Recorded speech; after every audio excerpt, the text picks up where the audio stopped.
The first thing I registered was the sting on my knuckles that I was gripping the edge of a marbly countertop so hard my nails had dug crescents into my palm. The stone was cold, real, and smelled faintly of lemon polish and something else, something floral. Chloe's perfume. My eyes snapped open. The lighting was wrong. It was warm, golden, and slanted through a vast floor-to-ceiling window that overlooked a perfectly manicured lawn. Not the sterile, flickering fluorescent of the ICU where I'd watched my heart monitor flatline. Not the dingy walls of the eviction notice we'd received 3 days before my heart gave out from the stress and the shame. I was standing in our kitchen. Our kitchen. The one in the 7-bedroom colonial in Greenwich, Connecticut. The one I'd had to sell at a loss. Across the island, Chloe was holding a crystal flute of champagne.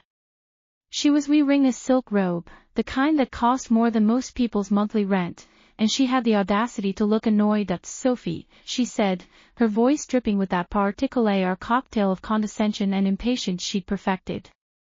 Are you listening to me? The payment for the Bordeaux trip is due today. All of it. Mistress is already in PA RIS, and I'm not flying coach. Mistress. My husband. I looked down at myself. I was wearing my favorite cashmere sweater, the cream-colored one I'd saved for 6 months to buy. It didn't have the stains from the hospital. My hands were smooth, not the dry, cracked, anxious mess they'd become. I looked at the calendar on the wall. A Waterford crystal frame. July 28. The CLA righty hit me with the force of a physical blow. It was a year ago. It was the day I'd found out about the secret account. The day I discovered they'd been siphoning money for business expenses that were actually for a chalet in Gestad and a private art collection Chloe had curated for their Pied à Terre and the city. The day I'd confronted Mistress, and he'd laughed in my face, telling me I was too simple to understand the complexities of his financial world. He was right. I had been simple. I trusted him. I believed that our mariage was a partnership. I'd let him handle the money while I managed the household, the charity board, the perfect life he'd presented to the world. That he had a mistress. He had a secret life. And he had a gambling addiction he'd funded with our entire liquid net worth. My heart was hammering, but this wasn't the erratic, failing beat of organ decay. This was the sharp, pulsing rhythm of rage. I opened my mouth to speak, and a sound came out, not a scream, but a cold, amused laugh. It felt foreign in my throat. It felt perfect. Chloe blinked.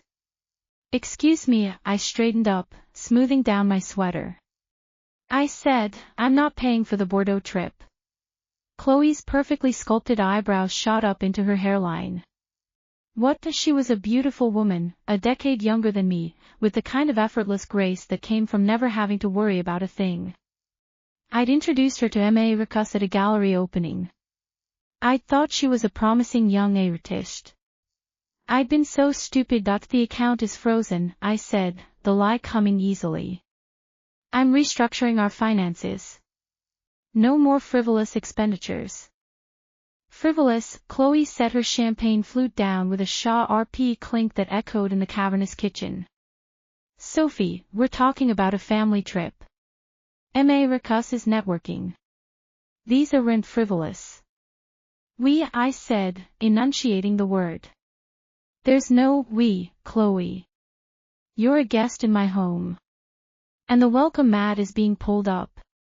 Her face went through a rapid series of color changes. First pale, then red. You can't do this. Mistress told me. Mistress told you a lot of things. I cut her off, my voice dangerously low. He told you I was boring. He told you I was dumb. He told you I'd never find out, and even if I did, I'd be too red to do anything about it. I walked around the island until I was standing in front of her. I was shorter, but the fury I felt made me feel 10 feet tall. He was wrong, I said. And you are going to pack your things and leave? Right now. She didn't move. Her lower lip trembled, but it was a performance. I'd seen her turn it on and off like a faucet. I'm calling Americus. Go ahead, I said, smiling. Tell him the money is gone. Tell him the interest on his hidden loans is due, and the collateral on the Gestad property is about to be called in. I knew all of it now. I'd learned everything in the months after I filed for divorce, when the lawyers were ripping our life apart piece by piece. I'd been too late then. The damage was done. But now I had a map. I knew every single trapdoor, every hidden debt, every loan RK who'd been circling him for a year. Chloe's composure finally cracked. She grabbed her phone from the counter. You're insane. Probably, I agreed. But I'm also right. You and Americus have 48 hours to get your things out of the city apartment. I'm selling it. You can't sell it. It's not yours to sell, it belongs to the trust. The trust that I'm the sole beneficiary of. I tilted my head. Actually, yes. It is mine to sell. I watched her dial. I watched her face transform from panic to outrage as she spoke in rapid, hushed tones to my husband. She was crying now, real tears, and I didn't feel a single shred of pity that when she hung up, she read at me. He's coming home. He's going to fix this. You're having some kind of nervous breakdown. Tell him to bring his checkbook, I said. He's going to need it. She fled. I listened to her heels click-clack on the marbly floor and the slam of the front door. Then, I was alone in the perfect, silent kitchen. I leaned back against the counter and let out a breath I felt like I'd been holding for a lifetime. The silence was broken by a new sound, my phone, buzzing on the counter. I picked it up. The caller ID read, Headmaster's Office, St. Luke's School.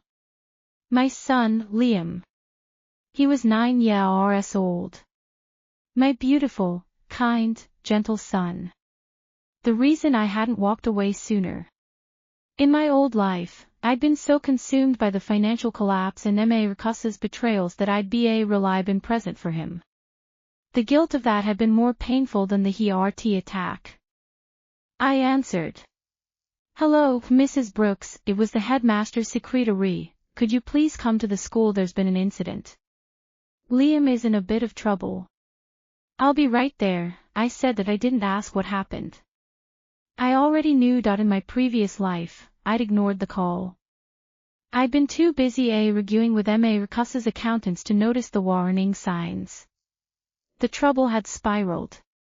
Liam had been suspended, and later, when the rumors about his father's bankruptcy and affairs hit the papers, he'd been cruelly bullied. He'd needed therapy. Not this time that I grabbed my keys, but instead of taking the Range Rover, I took the ancient Honda Civic that I kept for the housekeeper. It was a small rebellion, a symbol of the life I was about to embrace. The drive to the private school was short, but every turn of the wheels felt momentous. I was driving away from the woman I'd been, the compliant, trusting, love-blind wife, and into the skin of a woman who knew how the story ended, and was determined to write a different one. The school was all pristine brick and wide, sun-drenched windows. It looked like the kind of place where nothing bad could ever happen. I knew better. I was led to the headmaster's office. The oak door was imposing, but I opened it without hesitation. Inside, Liam was sitting in a chair, his shoulders hunched, looking so small and pale. His eyes were red-rimmed. My heart shattered in a familiar, fresh way. Standing over him, red-faced and spluttering, was another parent. Mr. H.A. Risen. His son, Blake, was a bully who tormented Liam for months. This is outrageous. Mr. H.A. Risen B.A. Rickhead at the headmaster. Your institution has a duty to protect the students. My son has a RK on his face. That little thug. That little thug is my son, I said, my voice cutting through the room like a blade. And you will not speak about him that way. Mr. H.A. Risen turned, surprised. He was a boorish man who'd made his money in real estate and thought it gave him the right to speak to everyone as if they were tenants at Mrs. Brooks, he sneered. Finally. Your son attacked my boy. He's a menace. We're pressing charges. Liam, I said, ignoring the man and kneeling in front of my son. Tell me what happened. Just the truth. Liam's lower lip trembled. He was saying stuff, Mom. About Dad. Bad stuff. What kind of stuff? He said Dad was going to jail. He said we were going to be poor. He said you were stupid for not knowing. Liam's voice broke. He wouldn't stop. So I pushed him. The raw honesty of it hit me. He was defending me. In his own clumsy, 9-year-old way that you pushed him, I repeated softly. Did you punch him? Liam shook his head. I just pushed him. He fell and hit his head on the desk. A gash, Mr. H.A. Risen said. He's in the nurse's office. We'll be getting a plastic surgeon. And you, Mrs. Brooks, will be footing the bill. I stood up.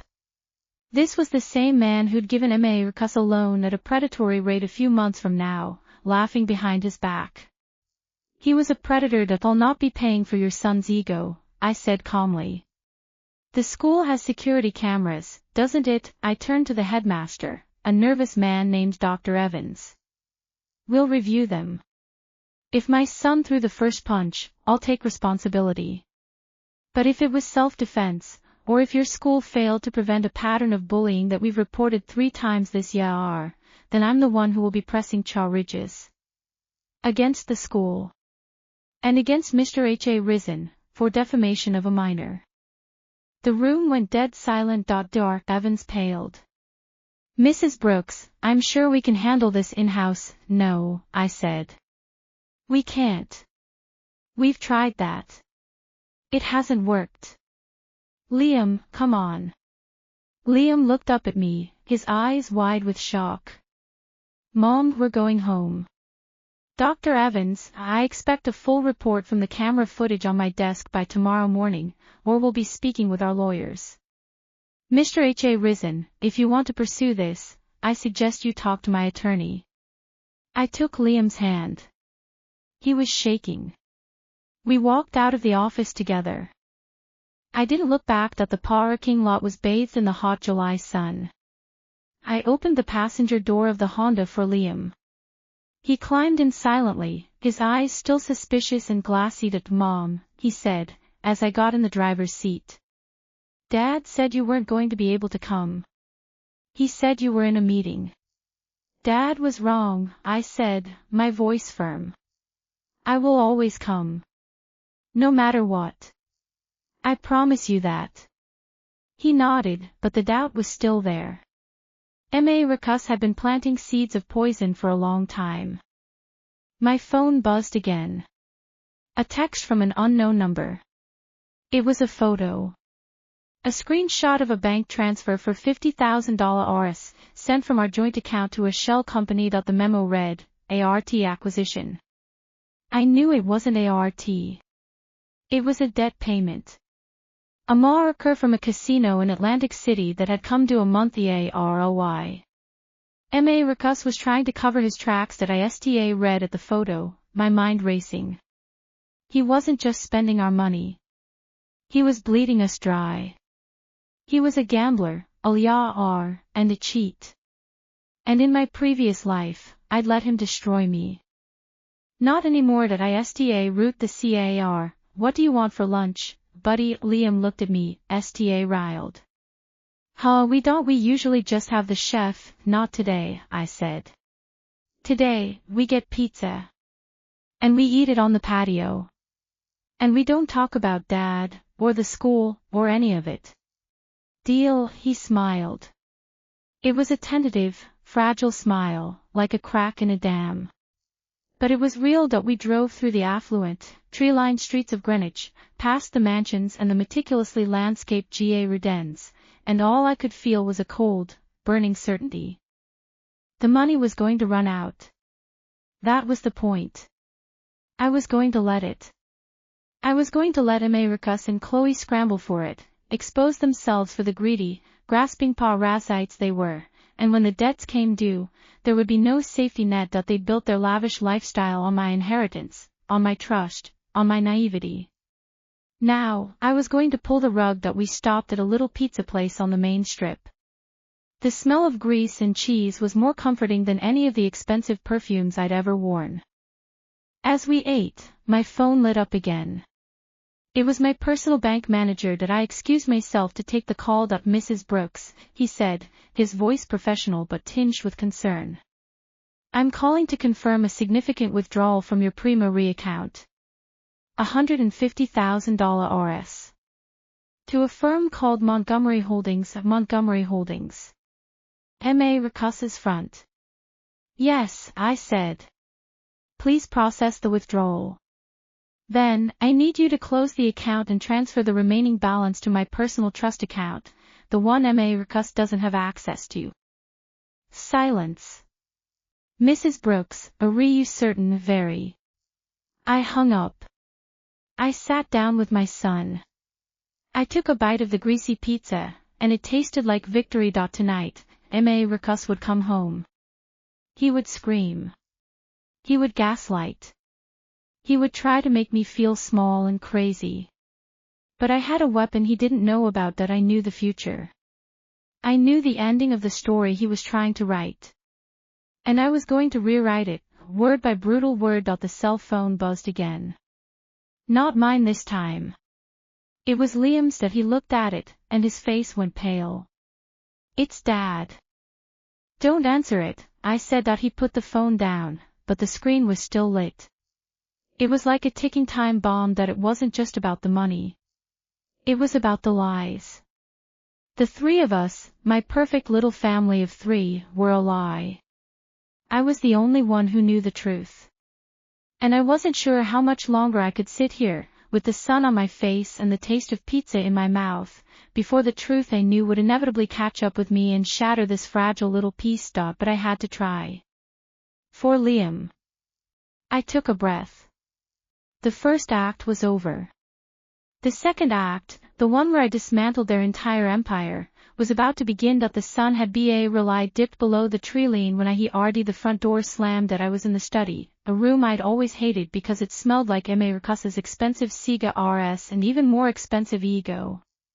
I'd spent the afternoon going through every file in his desk, every password-protected document on his laptop, every scrap of evidence that would soon become a noose around his neck. My fingers were still smudged with printer ink from making copies of everything. 3 sets, stored in 3 different places. The sound of footsteps echoed through the foyer. Heavy, angry, deliberate. I recognized the rhythm. It was the same walk he used when he was about to fire an employee or bully a contractor into lowering their price. Sophie. His voice bounced off the marbly floors. I stayed perfectly still, my hands resting on the polished mahogany desk that he read in the doorway, and for a moment, I almost felt sorry for him. He was a handsome man, tall and broad-shouldered, with salt and pepper hair that made him look distinguished rather than old. He was wearing a bespoke Italian suit that probably cost more than most people's CRS. His face was flushed with the particular shade of purple that meant he'd been drinking on the flight home. But his eyes were the same as they'd always been when he looked at me. Calculating. Dismissive. Like I was a problem to be managed rather than a person to be loved. To explain yourself, he demanded, tossing his leather briefcase onto a chair. Chloe called me in TRS. She said you threatened her. What the hell is wrong with you? Close the door, I said calmly. He blinked. What? I said close the door. We're going to have a conversation, and I'd rather the whole house didn't hear it. He read at me like I'd grown a second head. In the old life, I would have been trembling by now, apologizing before he even finished his sentence. I would have told him I was sorry, that I'd been stressed, that the school call had upset me, that I didn't mean it. But the old Sophie was dead. She'd flatlined on that hospital bed with a broken heart and an empty bank account. This Sophie knew exactly what she was doing. That he slammed the door shut. I want answers. Now. Answers, I repeated, leaning back in his chair. Funny you should say that. I've been looking for answers too. And I found some interesting things. I pulled a stack of papers from the drawer and slid them across the desk. He looked down at them, and I watched the color drain from his face. Those are recopies, I said. The originals are with my lawyer. His eyes scanned the documents. Bank statements. Wire transfers. Loan applications with our names on them, loans I'd never authorized. A deed to a property in the Hamptons that I'd never seen. Where did you get these? His voice had dropped to a whisper. The anger was still there, but now there was something else underneath it. Fear. That doesn't matter, I said. What matters is that I know everything, Mistress. I know about the gambling. I know about the shell companies. I know about the chalet in Gestad that you bought for Chloe. I know about the apartment on Fifth Avenue that's in her name. I know about the markers you've been taking out at every casino from Atlantic City to Vegas. You don't know anything. $50,000 I cut him off. Transferred this morning to a shell company called Montgomery Holdings. I got a text with a screenshot. Want to tell me what that was for? His jaw tightened. That was a business expense. Right. And the business is losing money hand over fist, isn't it? Which is why you've been borrowing against our assets to fund your little double life. I stood up, walking around the desk until I was inches away from him. How much do you owe, Mistress, and don't lie to me. I know everything already. He looked at me, really looked at me, for the first time in years. I could see him trying to figure out what had changed. I could see him searching for the woman he could manipulate, the woman who would crumble under his gaze. She wasn't there anymore. Around 2 million, he admitted finally.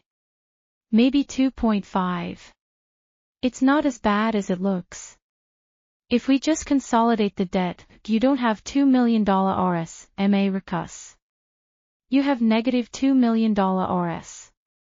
And you're about to have even less than that. What's that supposed to mean? I smiled. It wasn't a nice smile. I've closed the joint accounts. I've transferred everything into my personal trust. The house, the cars, the investments. All of it. You can't do that. We're married. Half of everything is mine.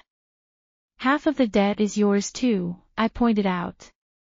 And I have documentation showing that you used marital assets to fund your mistress's lifestyle. In this state, that counts as dissipation. You don't get to take my money, buy a girl a chalet, and then expect me to split the proceeds. His face went white. Sophie, listen to me. We can work this out. We can go to counseling. Don't, I said, holding up a hand. Don't you dare pretend this is about saving our marriage. You haven't loved me in years. You've been using me.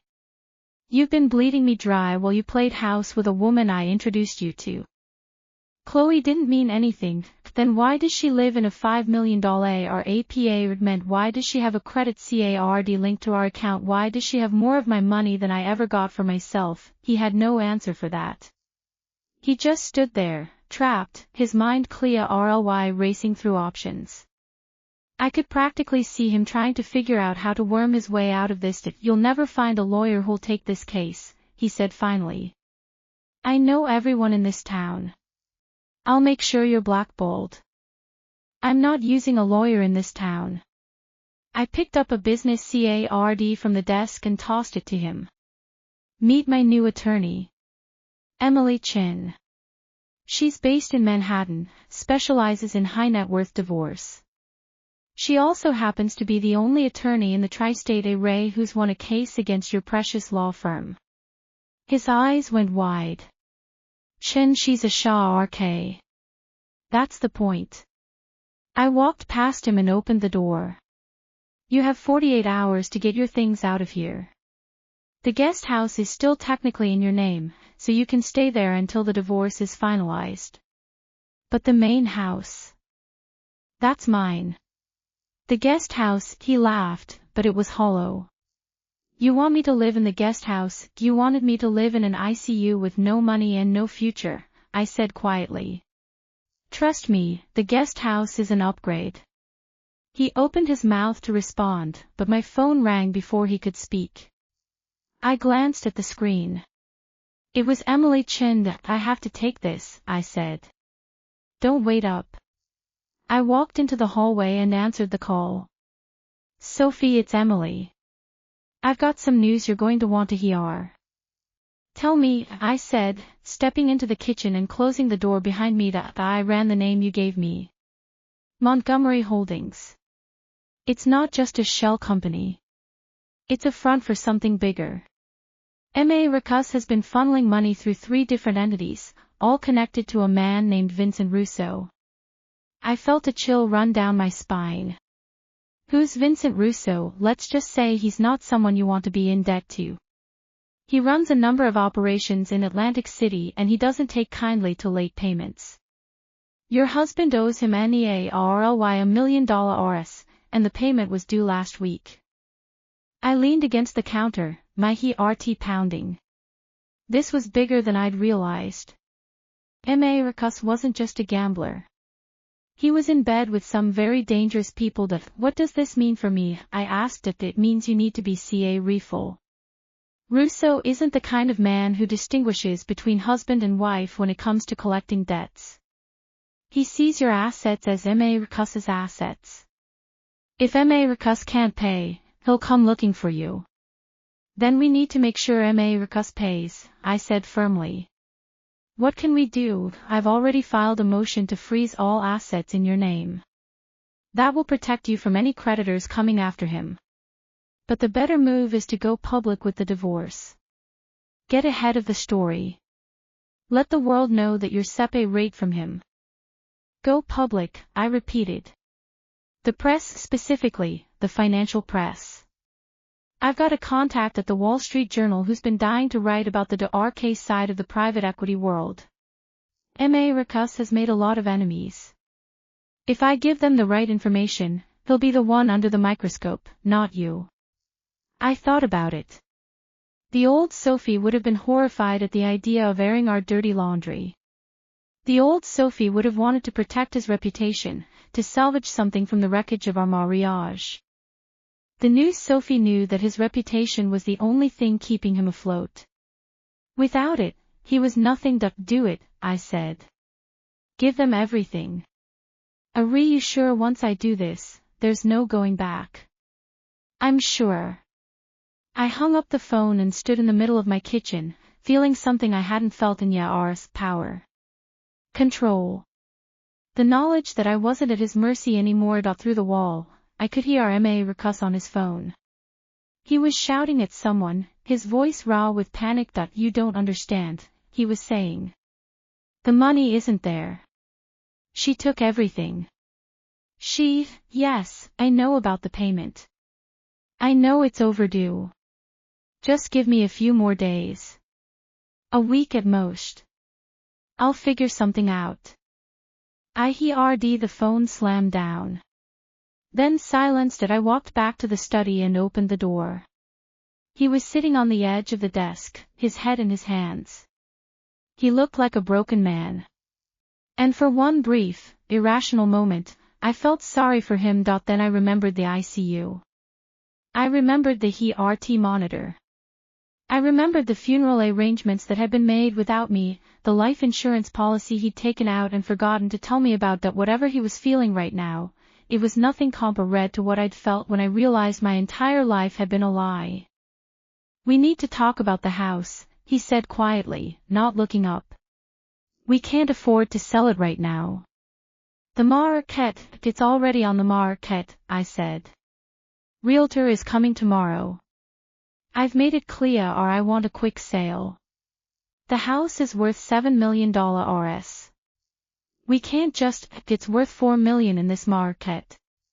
Maybe 4.5 if we get lucky. That's what I'm listing it at. He looked up, his eyes wild. That's rely enough to cover my debts. What about Liam? What about his future? His school, his college fund. I walked over to him and placed a hand on his shoulder. He flinched. Good. Liam's future is secure, I said softly. His college fund is in a trust that you can't touch. I've seen to that. The question is, what's going to happen to you? He read at me. What do you mean? I mean, you're going to have to figure out how to pay off your debts. Without my money. Without Chloe's money. Without anyone's money but your own. He laughed, but there was no humor in it. You know I can't do that. I don't have anything else. The business is hemorrhaging. The investments are underwater. He stopped, swallowing hard. I'm broke, Sophie. I'm completely broke. Welcome to the club, I said. I've been broke for years. I just didn't know it. I left him there in his study, surrounded by the ruins of his empire. I went upstairs to check on Liam, who was asleep in his room, his face peaceful and innocent. That I sat on the edge of his bed and watched him breathe. He had no idea what was coming. No idea that his father was about to become a pariah, that his mother was about to become a public figure for all the wrong reasons. But he'd be okay. I'd make sure of that. My phone buzzed again. A text from Emily. Story will run in tomorrow's paper. They're calling it the private equity mirage. You might want to brace yourself. That I replied. I'm ready. That I wasn't sure if that was true. But I had no choice. The wheels were in motion now. There was no stopping this train. That I went back to my room, changed into my pajamas, and climbed into bed. The sheets still smelled like Mistress's cologne, and I made a mental note to change them tomorrow. That I didn't sleep.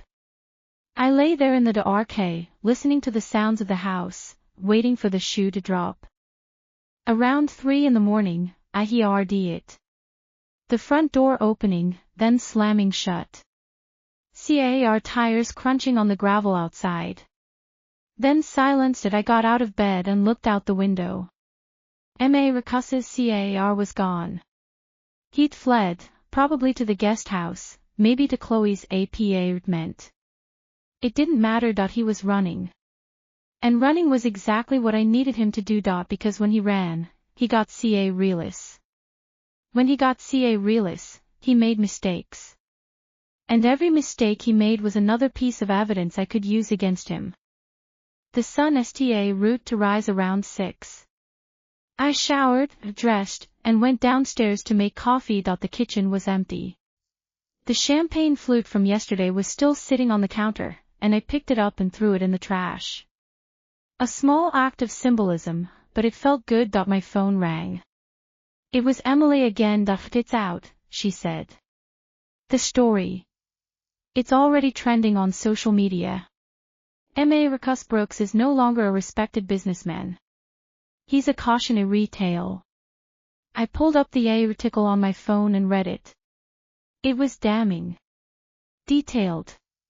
Every secret, every deception, every betrayal laid bare for the world to see. By the end of the day, he'd have nothing left.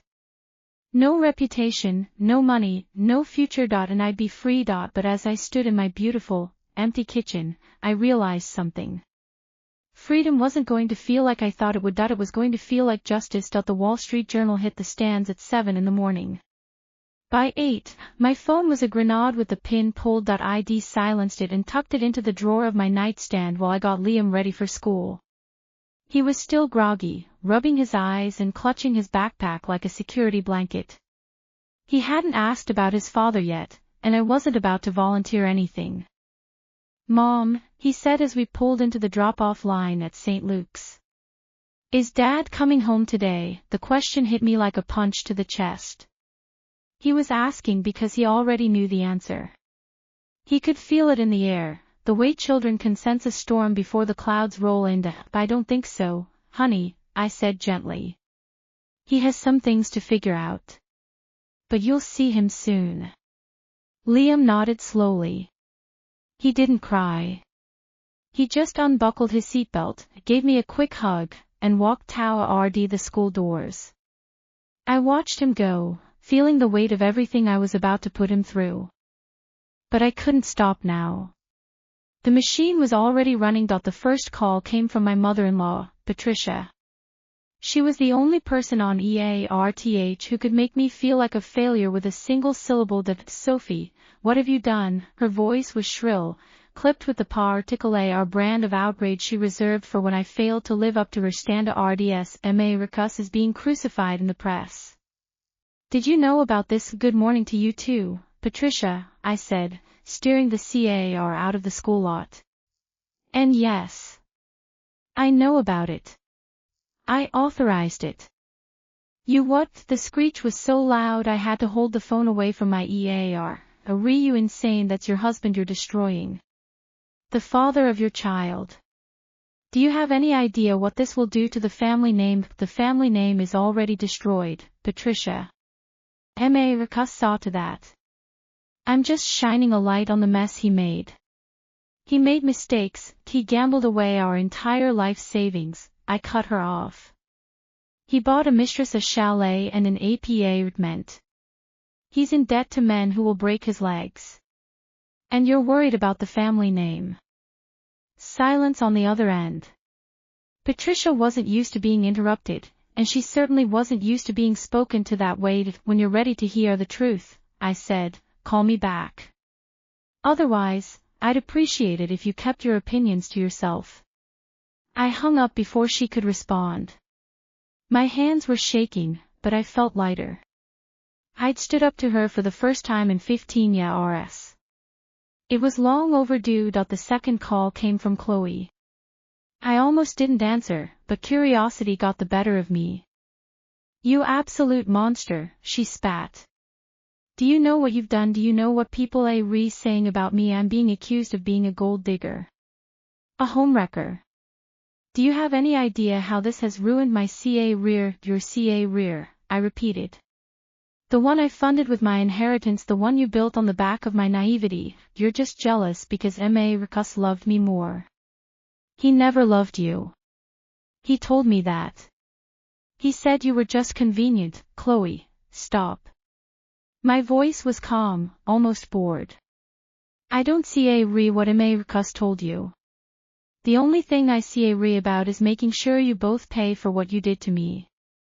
She sta root crying, loud and theatrical. You don't have the right. You don't have any right to. I have every right. You took my husband, my money, and my peace of mind. Now I'm taking them back. Enjoy the fallout. I hung up on her too. It was almost disappointing. I'd expected more fight. The third call was from Emily Chin. Sophie, I need you to get to my office right now. We have a problem. I didn't ask questions. I just turned the car round and headed for Manhattan. Emily's office was in a sleek glass tower in Midtown. The lobby was all chrome and marble, filled with people who looked like they were on their way to take over the world. I walked past them in my cashmere sweater and jeans, feeling hopelessly out of place. Emily was waiting for me in her conference room. She was a small woman with sharp eyes and a sharper tongue, and she didn't waste time on pleasantries. Vincent Russo's people have contacted me, she said, sliding a folder across the table. They're putting pressure on Americus. A lot of pressure. He's been calling them non-stop, trying to negotiate. Can they negotiate? No. The debt is due. Russo wants his money, and he doesn't see who he has to go through to get it. She flipped open the folder. This is a list of your assets that Russo is trying to claim. I looked at the list. The house. The investments. Liam's trust fund. He can't touch the trust fund, I said legally, no. But Russo isn't a lawyer. He's a criminal. He'll find a way to make your life miserable if you don't pay. Then we're back to the same problem. Marcus needs to pay his own debts. Emily leaned back in her chair. There's something else. Chloe's been in contact with him. They're planning to run. Run where I don't know yet. But I have a source inside her building. She's been liquidating her assets. Selling the jewelry, the ART, everything she can get her hands on. She's prep a ring to disap AR. I laughed. It was a bitter, hollow sound. She's going to leave him. After everything. She's going to take whatever she can and run. Probably. She's a survivor. And right now, Marcus is a sinking ship. I looked out the window at the Manhattan skyline. The city was buzzing with energy, endless and indifferent. My life was falling apart in the most public way possible, and the city didn't see a re. No one did it. What do? I asked at first. You need to move your money. I've already set up new accounts in a different bank. Russo's people won't find them. Second, you need to cut ties with Marcus completely. Legally, emotionally, physically. He's a liability. I've already done that. Good. Third, Emily paused, her expression shifting. I need you to tell me everything. Everything you know about Marcus's business, his partners, his debts. We need to be prepared for whatever comes next. I told her everything. The gambling. The shell companies. The loans. The men he owed money to. The parties he'd thrown with money he didn't have. The lies he'd told to cover up the lies he'd already told. That when I was done, Emily was writing furiously on a legal pad. She looked up at me with something like respect in her eyes. You've done your homework, she said. This is good. This is more than enough to build a case. I had time, I said. A lot of time. And a lot of motivation. She smiled. It was a thin, calculated smile. I like you, Sophie. You're not what I expected. What did you expect? Someone broken. Someone who needed to be told what to do. You're not that at all. I thought about that for a moment. She was right. I wasn't broken anymore. I was tired, yes. Angry, absolutely. But broken, no. The woman who had died on that hospital bed was broken. I was something else entirely. Let's get to work, I said. That we spent the next 3 hours strategizing. Emily drew up legal documents, made phone calls, sent emails. I sat in the corner and watched her work, feeling the chaos of the machine turning around me. That around noon, my phone buzzed. A text from an unknown number. That I know what you're doing. You won't get away with it. That I read at the message. My hands were shaking again, but this time it wasn't via R. It was rage. Who is this? I typed back. That a reply came almost instantly. Vincent wants to meet with you. Tomorrow. 2 p.m. The Ritz-A Wilton in Central Park. Come alone. If you tell anyone, Liam will pay the price. I felt the blood drain from my face. My son. They were threatening my son. Emily, I said, my voice really a whisper. I need to show you something. I handed her the phone. She read the message and went pale. Sophie, you can't go. This is a trap. They'll hurt you. I know. But I can't just ignore it. They threatened Liam. That's exactly why you can't go. You need to let the police handle this. Let me make some calls. No. I cut her off, my voice firm. No police. Not yet. If they see cops, they'll panic. And Liam is the one who'll pay the price. Then what do you want to do? I thought about it. I thought about all the things I'd learned from my previous life. The mistakes I'd made, the chances I'd missed. I'd been so passive for so long. I'd let Americus walk all over me. I'd let Chloe steal my husband right out from under my nose. Not this time. I was done being a victim. Tell them I'll be there, I said. But on my terms. I'm bringing someone. Someone who owes me a favor. Someone Russo will recognize. I made a phone call that I'd never thought I'd make.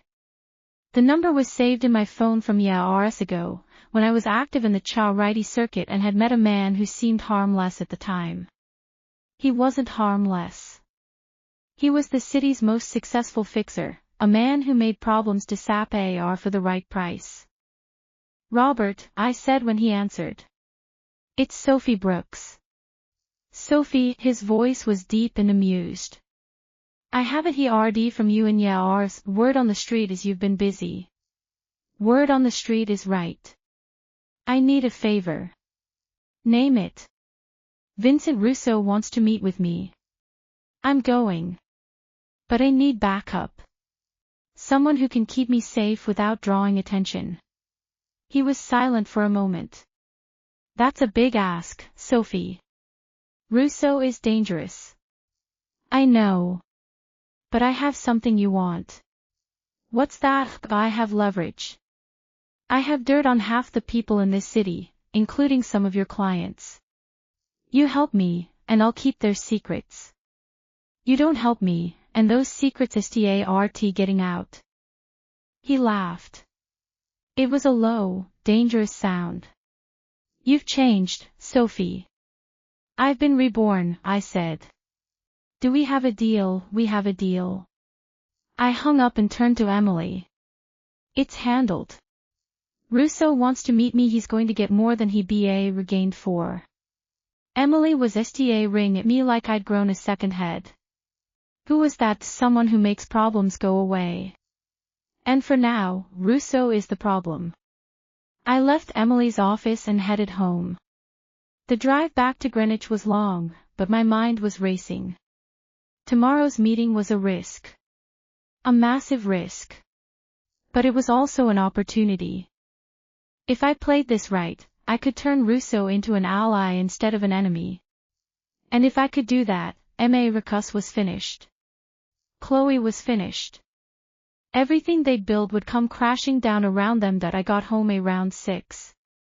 The house was eerily quiet, the way it always was when Americus wasn't around.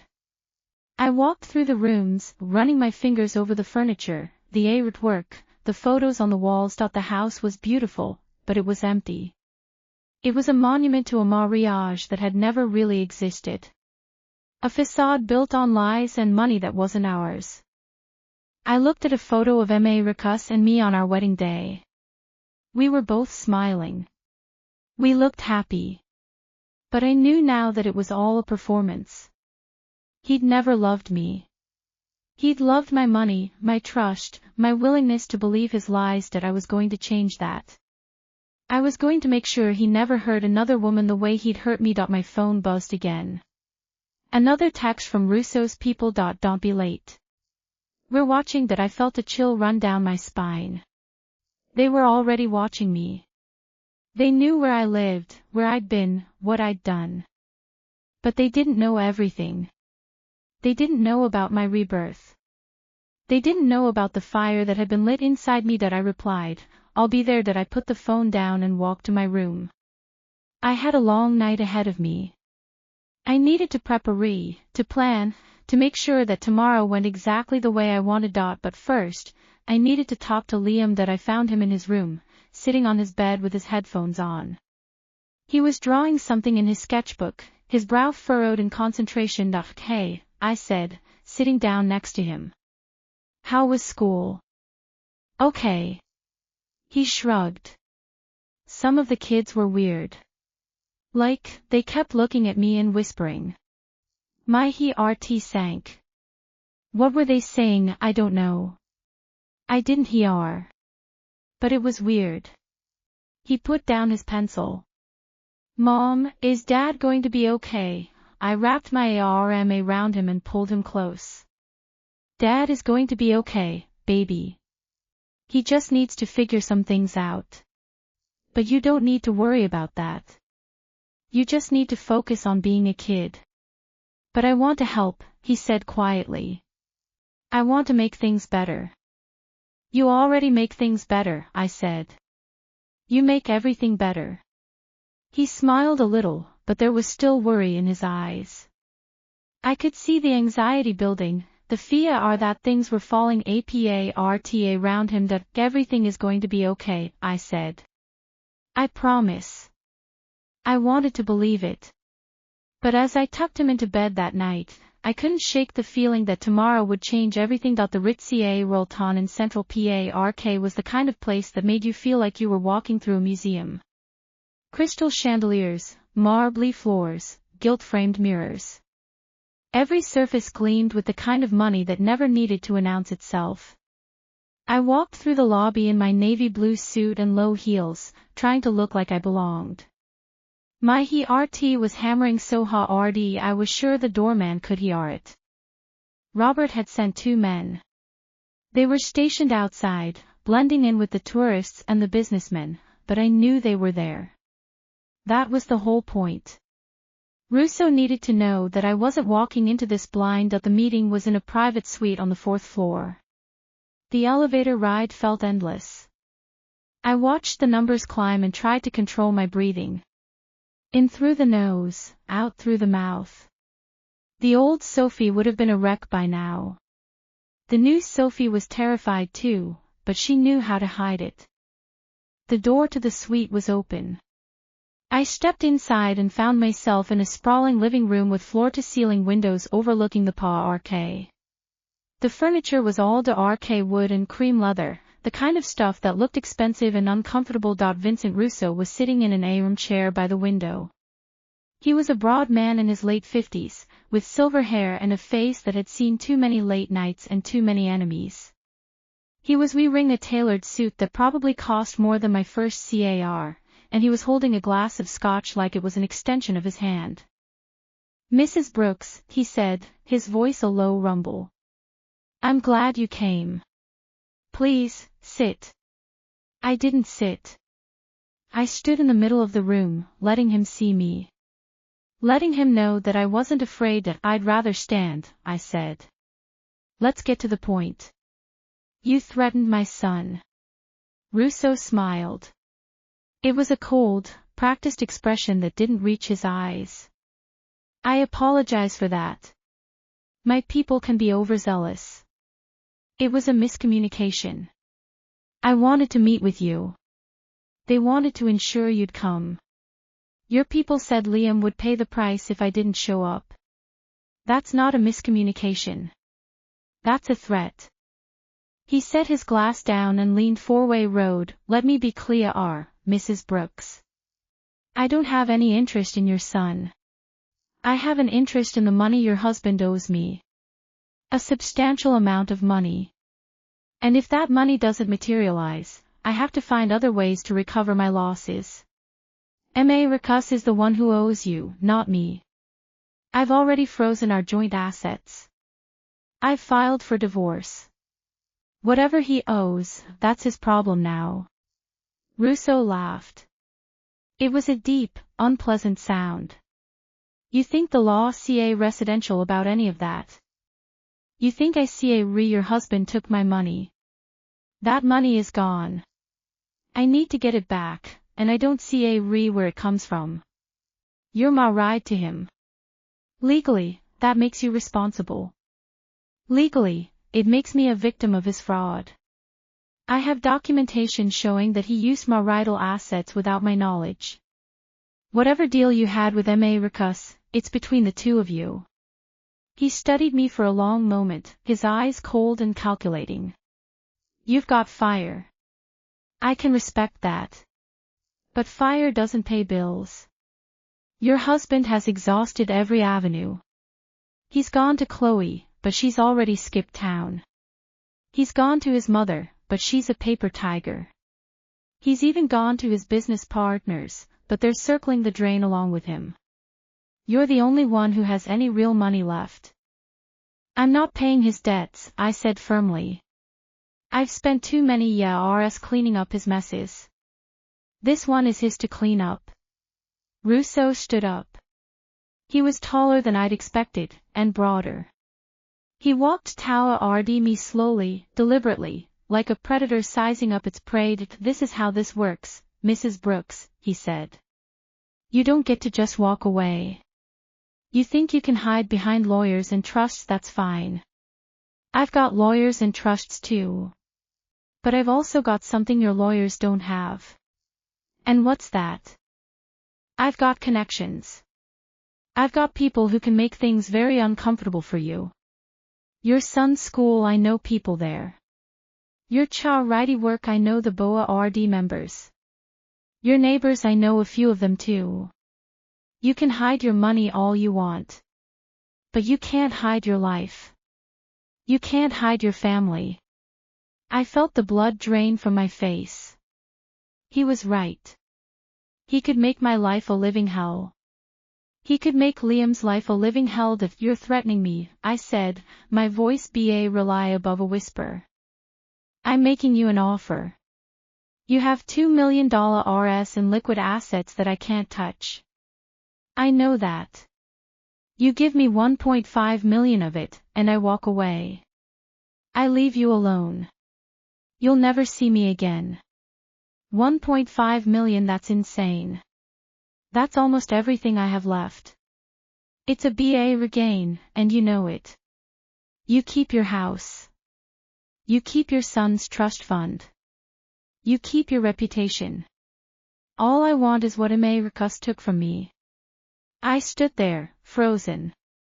A part of me wanted to scream at him, to tell him to go to hell. But I knew that wouldn't accomplish anything. I needed to think, to strategize, to find a way out of this. Give me a moment, I said. I need to make a call. I walked to the far corner of the room and pulled out my phone. I didn't dial any number. I just held it to my ear and pretended to listen. That's Sophie, a voice said that I dropped the phone. It was Robert. He'd somehow patched into my line. That don't react, he said quietly. Just listen. Russo is bluffing. He's not in the position of power he's pretending to be. His operation is hemorrhaging money. He's desperate. That's why he's making this threat. He needs the money, and he's running out of options. I kept my face neutral. How do you know that? I've been watching him for months. His top enforcer just flipped. He's about to have the feds breathing down his neck. He's not going to make a move against you because he can't afford the attention. You hold all the cards here. I felt a surge of relief. So I can walk away? Not exactly. You need to give him something. Enough to buy his goodwill, but not so much that you're left destitute. Offer him 500,000.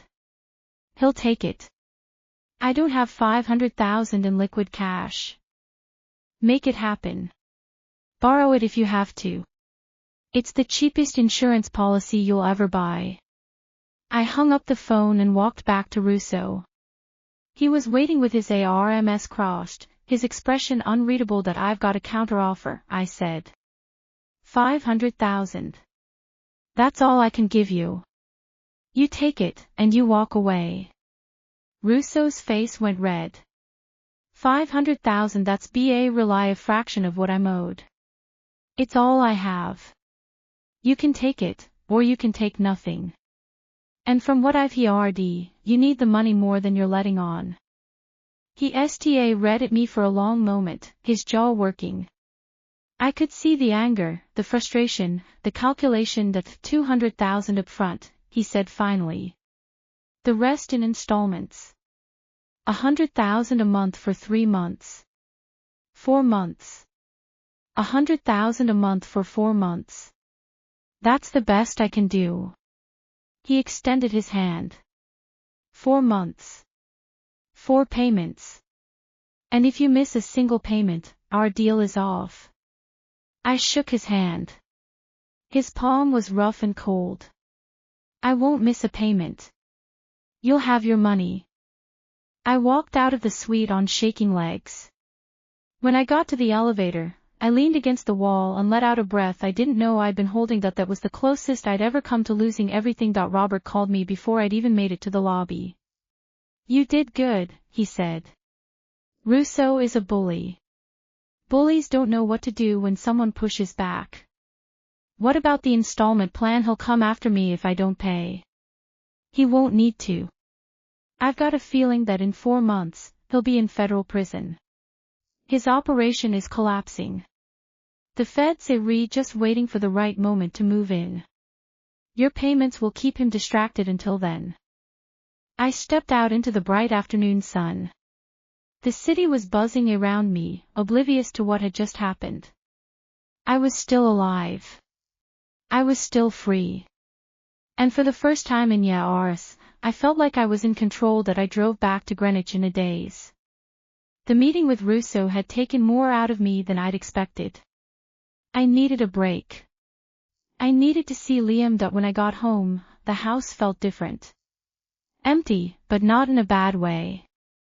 It was the kind of emptiness that felt like possibility. I walked through the rooms, imagining what it would be like to start over. A smaller house. A simpler life. A life that was truly mine. Liam was in the kitchen with the housekeeper, eating a snack. He looked up when I walked in, his face brightening up. Mom. Did you have a good meeting? It was fine, I said, kissing the top of his head. Nothing to worry about. He nodded, but I could see the worry in his eyes. He was a perceptive kid. He knew something was going on. Can we go swimming? He asked. The pool is open. Sure, buddy. Let's go swimming. We changed into our suits and went out to the pool. The water was warm and inviting, and for a little while, I let myself forget about everything else. I swam laps, played Marco Polo, splashed Liam until he was laughing so hard he could barely breathe. I hadn't laughed like that in a long time. It felt good. It felt like healing. After we sat on the patio and ate ice cream. The sun was rooting to set, painting the sky in shades of gold and pink. I looked at my son, his face red with chocolate, and I felt a surge of gratitude that I almost lost this. I almost lost everything. But I didn't. I was still here. I was still fighting. I said, your father and I are going to be getting a divorce. Liam's face fell. I know, he said quietly. I heard you talking on the phone. I'm sorry. I wanted to tell you in a better way. It's okay, he said, shrugging. I kind of saw it coming. He's never really here anyway. That broke my heart. He was so young, and he'd already learned to expect disappointment. I promise you this, I said. No matter what happens, I will always be here. I will always be with you. And I will never, ever put you in a position where you have to worry about anything. You're going to have a good life. A happy life. Okay, he nodded, wiping his face with his sleeve. Okay. I put my arm around him and pulled him close. We sat there together, watching the sun sink below the horizon. My phone buzzed, but I didn't look at it. Nothing was going to ruin this moment. Nothing was going to take this away from me. The next day, I met with Emily to go over the next steps. Russo's threat had been neutralized, but Marcus was still a problem.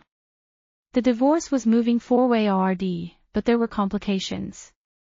Assets to divide, debts to sort out, custody arrangements to finalize. Marcus wants joint custody, Emily said. His lawyer is arguing that he's a fit father and that you're trying to alienate him from Liam. Joint custody, I laughed. He can take care of himself. How's he going to take care of a 9-year-old? His lawyer says he's undergoing treatment for his gambling addiction. That he's committed to getting better. Treatment. He's been in treatment for weeks. It hasn't worked. He's already called me 3 times asking for money. Emily nodded. I know. I'm working on a motion to limit his visitation. We can argue that his instability makes him unfit for unsupervised visits. Good. Do it. I left her office and headed for the courthouse. The divorce hearings were sta rooting, and I needed to be there. I needed to make sure the judge understood exactly what kind of man Marcus Brooks really was. I sat in the courtroom, watching Marcus from across the room. He looked haggard, broken. His suit was rumpled. His eyes were bloodshot. He looked nothing like the confident, polished man I'd married. Chloe wasn't there. She'd skipped town, just like Robert said. Marcus was alone, with no one to help him. No one to save him. That I felt a flicker of pity, but I pushed it down. This was the man who'd destroyed our marriage. This was the man who'd gambled away our future. Whatever he was going through, he deserved it. The judge entered the room. The proceedings began. I listened to the lawyers argue, the accusations fly, the evidence presented. And through it all, I felt something I hadn't felt in years. Hope. This was the beginning of the rest of my life. And whatever came next, I was ready for it. The final hearing was scheduled for a Thursday in late September. The leaves outside the courthouse were just beginning to turn, a soft wash of gold and amber that felt almost too beautiful for the occasion. I sat in the gallery with Emily beside me, watching Marcus at the defendant's table. He looked like a ghost. The expensive suits were gone, replaced by something off the rack. His hair was grayer than it had been 3 months ago. His hands trembled when he reached for his water glass. The judge, a no-nonsense woman named O'Malley, had already ruled on most of the financial matters. Marcus had lost the house, the cars, the investments. He'd been ordered to pay child support, though everyone knew he didn't have the money. The only thing left to settle was custody. Marcus's lawyer stood up. Your Honor, my client is prepared to accept supervised visitation. He understands that his actions have caused significant harm to his family, and he is committed to rebuilding that trust over time. I looked at Marcus. He wasn't looking at me. He was staring at the table like it held all the answers. Mr. Brooks, Judge O'Malley said. Is this what you want? He looked up. His eyes were red-rimmed, hollow. I want to see my son, he said quietly. I want to be a part of his life. I know I've made mistakes, but I'm trying. I'm really trying. The judge turned to me. Mrs. Brooks, what are your thoughts on this arrangement? Emily nudged me. I stood up, smoothing the front of my blazer. I'd worn a soft gray dress, simple and elegant. I wanted to look like someone who had moved on, not someone still stuck in the wreckage. Your Honor, I said, I have no objection to supervised visitation. Marcus is Liam's father, and I believe a relationship with his father is important. However, I do have some concerns about Marcus's current living situation and his ability to provide a stable environment for Liam. Marcus's lawyer jumped in. Your Honor, my client is currently in a transitional housing program. He's attending Gamblers Anonymous meetings 3 times a week. He's working with a therapist. He's taking concrete steps to rebuild his life. I wanted to laugh. Transitional housing. That was a nice way of saying he'd been evicted from the guest house, couldn't afford the apartment in the city, and had ended up in a halfway house. The same halfway house I'd helped him get into when he'd called me in TRS at 3 in the morning. I'd paid the first month's rent because I couldn't stand to think of him on the street, not because I loved him. Because I was done being the person who let others suffer. Your Honor, I said, I'm not here to punish Marcus. I'm here to protect Liam. If Marcus is serious about his recovery, then supervised visitation is a reasonable first step. I propose we revisit the arrangement in 6 months, provided Marcus remains in treatment and shows consistent progress. Judge O'Malley nodded. That seems reasonable. Mr. Brooks, do you agree to these terms? Marcus nodded slowly. Yes, Your Honor. Thank you. The hearing ended shortly after. I walked out of the courtroom with Emily, my heels clicking on the marbly floor. Marcus was just ahead of me, moving slowly, like every step was an effort. That Marcus, I said. That he turned. Up close, he looked even worse. Dark circles under his eyes, a haunted quality to his expression. He looked old. Tired. Defeated. Sophie, he said. I don't have any words. I'm so sorry. For everything. Sorry isn't going to fix what you did, I said. But I hope you get the help you need. For Liam's sake. He nodded. I'm going to get better. I promise. Promise it to yourself. Not to me. I don't need your promises anymore. I walked away before he could respond. I could feel his eyes on my back, but I didn't look back. I was done looking back. That I drove home to the new house. It was a modest colonial in the heart of Greenwich, 3 bedrooms, 2 baths, a small backyard with a swing set that I'd had installed the day we moved in. The house was paid for with the money I'd managed to preserve from the divorce. It was a fraction of what I'd once had, but it was mine. Liam was waiting on the front porch when I pulled into the driveway. He ran to the car, his face bright with excitement. Mom. Did it happen? Did they say I could see Dad? I got out of the car and knelt in front of him. They said you could see him. Supervised. Once a week. His face fell slightly. Supervised, like someone watching, just for now. To make sure everything is okay. And if everything goes well, we can change it later. Okay, he nodded, but I could see the disappointment in his eyes. He wanted his father back. He wanted the whole family back. And I couldn't give him that. Come on, I said, taking his hand. Let's go inside. I'll make you a snack. The kitchen was small but bright, with yellow cabinets and a window that overlooked the backyard road. I made Liam a sandwich and sat across from him at the table, watching him eat. He looked so much like his father.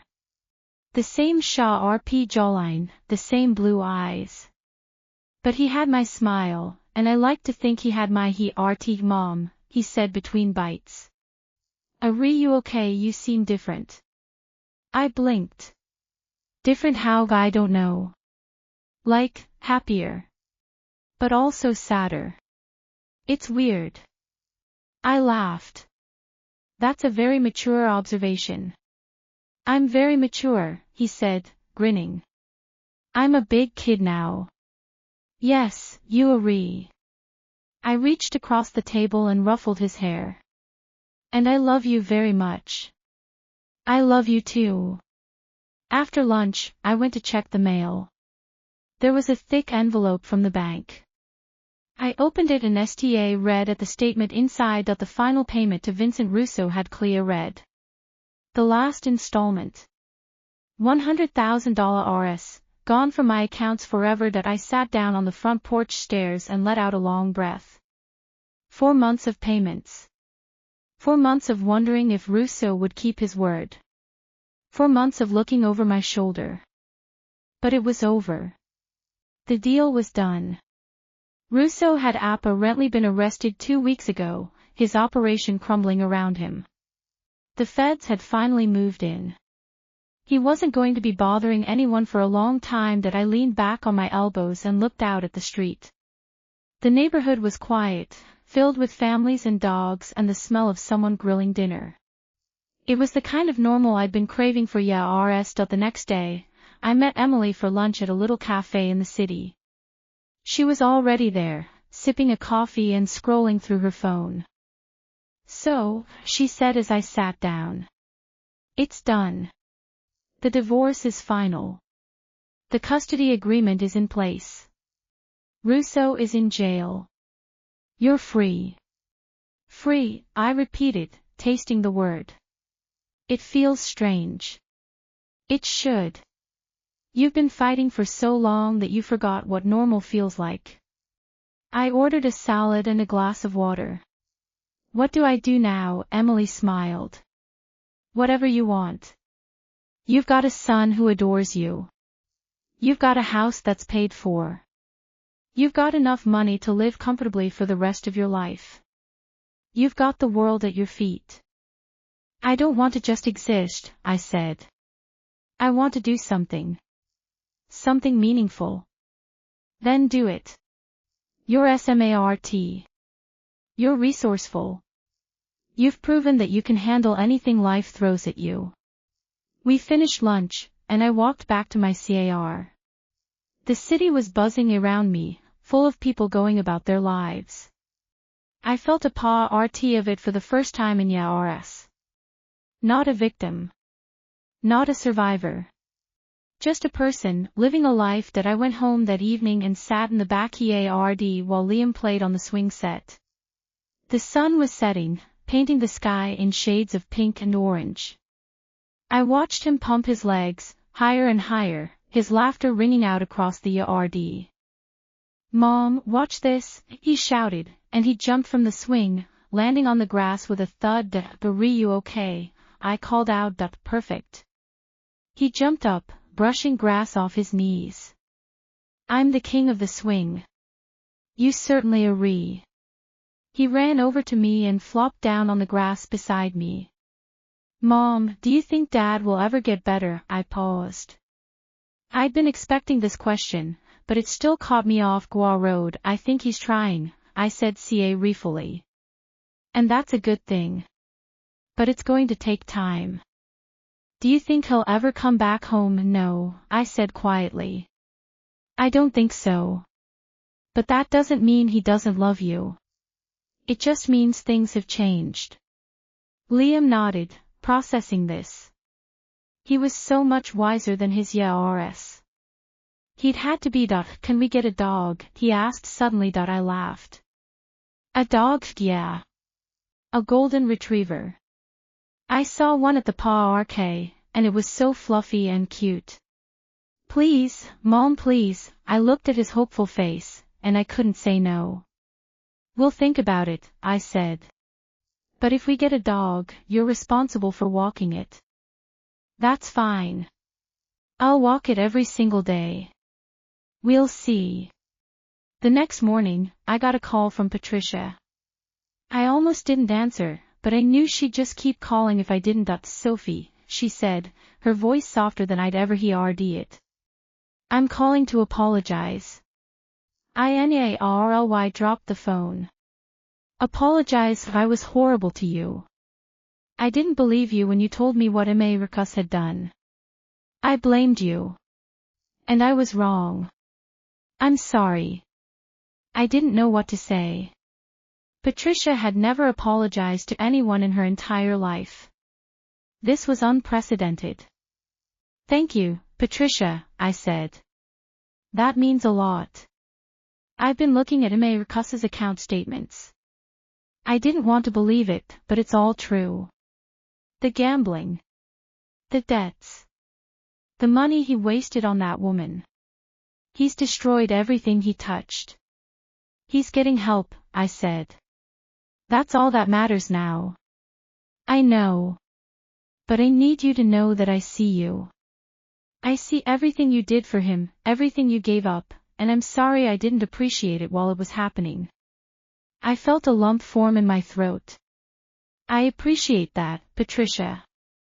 I'd like to see Liam. If that's okay. I'd like to be a better grandmother than I've been. That would be wonderful. We'll set something up."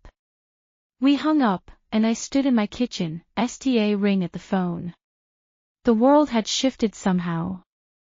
Everything that had felt impossible a few months ago was suddenly possible. That I wrote a journal that week. Just a small notebook that I kept on my nightstand. I wrote about everything. The divorce. The fear. The hope. The day I'd finally told Mistress to leave. The day I'd faced Russo. The day I'd signed the papers that gave me my life back. Writing it all down helped me process it. Helped me see how far I'd come. That a month later, I was at the park with Liam. He was running around with a new friend, a boy from his school named Alex. I was sitting on a bench, watching them chase each other, when my phone buzzed. It was a message from Chloe. A long, rambling text about how sorry she was, how she'd made a terrible mistake, how she'd been manipulated by Mistress. She asked if I could find it in my heart to forgive her. I read the message twice. Then I deleted it. I wasn't angry anymore. I was just tired. Tired of letting her take up space in my head. Tired of letting her define my story. That I blocked her number and put my phone away. Then I got up and walked over to Liam and his friend, who wants ice cream. I called out. They both cheered, and we walked to the ice cream truck together. I bought them both cones, and we sat on the grass, eating and laughing. The sun was warm on my face. The breeze was gentle. And for the first time in a long time, I felt like I was exactly where I was supposed to be.